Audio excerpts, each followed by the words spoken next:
Hi everyone, it's Miranda with Multiplicity Crafts and design team member for the Scrapbook Blessings Club. For today's video, just keep watching. Okay, so today we are going to be getting organized. We're going to find a way to organize the scraps of paper we have left over after a project. And if any of you have been crafting for very long, you'll be very familiar with this scene. You have a bunch of odd-shaped papers. There's nowhere to really put them. It's just a mess.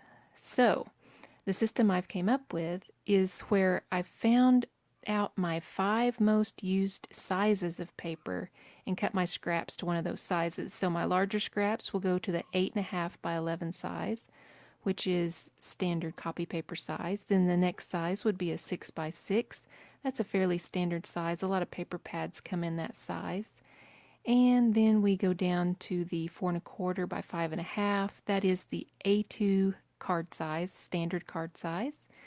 Then we go to a 2 by 6. That makes a great bookmark size.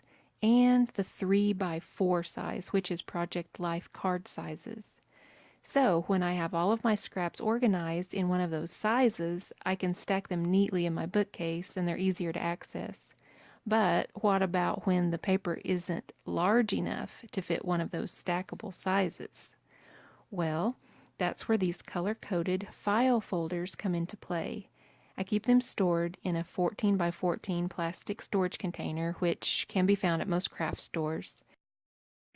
I do have the files color-coded for the scraps, so you'll see the different colors, and the one that is polka dot is actually for my pattern paper, but all the other ones are the color they coordinate with. So basically, I made these files out of 8.5 by 11 sheets of cardstock, taped them together, and rounded the edges. You can make your own, and you can make them fancier if you would like, but this seems to work okay for me. In here, you'll see the smaller scraps of blue paper I have in all shades of blue. So the outer file color is just to let me know that it's for all of my blue scrap papers. The same goes for each color thereafter, like the red file can contain any shade of red, the green, any shade of green, and so on. Now there are those instances when I don't have time to cut my scraps to size or to put all of my scraps in the color-coded file folder. So what about when there's no time to organize? Well, you can do one of two things. First, you could have 2 storage containers, one for your folders and one for your scraps. Or you could just simply throw your scraps in the bottom of one 14 by 14 container if there's not that many, and then just place your folders on top and organize later. So here again, it's nice to have all of your standard sizes to choose from, and it makes it a lot easier. I hope you enjoyed this quick tip, and I hope this idea is helpful to you.